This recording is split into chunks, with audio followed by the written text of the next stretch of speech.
एक गांव में रामू नाम का गरीब किसान रहता था। उसके पास बस एक छोटा सा खेत था। दिन रात मेहनत करता, लेकिन फिर भी पेट भर खाना मुश्किल था। एक साल सूखा पड़ा, फसल बर्बाद हो गई। हार मानने कहानी का अंग्रेजी संस्करण।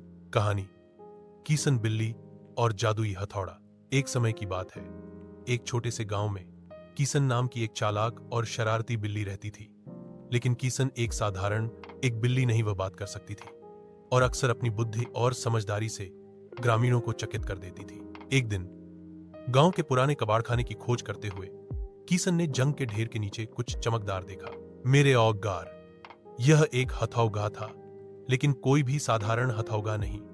जैसे ही किसन ने उसे छुआ, एक तेज रोशनी चमकी और एक रहस्यमयी आवाज गूंजी। जो कोई इस हथौड़े को धारण करेगा वह न्याय का रक्षक होगा। पहले किसन डरी हुई थी, लेकिन फिर उसे उत्सुकता हुई।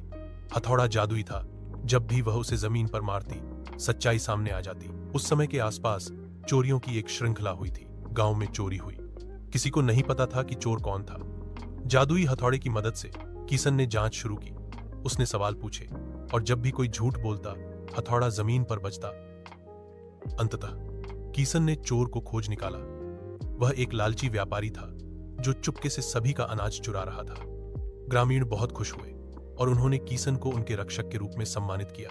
गांव उस दिन से किसन ने गर्व से अपने छोटे से पीठ पर बंधे अपने जादुई हथौड़े के साथ गांव में घूमना शुरू कर दिया। जब भी किसी ने गलत काम किया, किसन और उसका हथौड़ा चीजों को ठीक करने के लिए वहां मौजूद थे।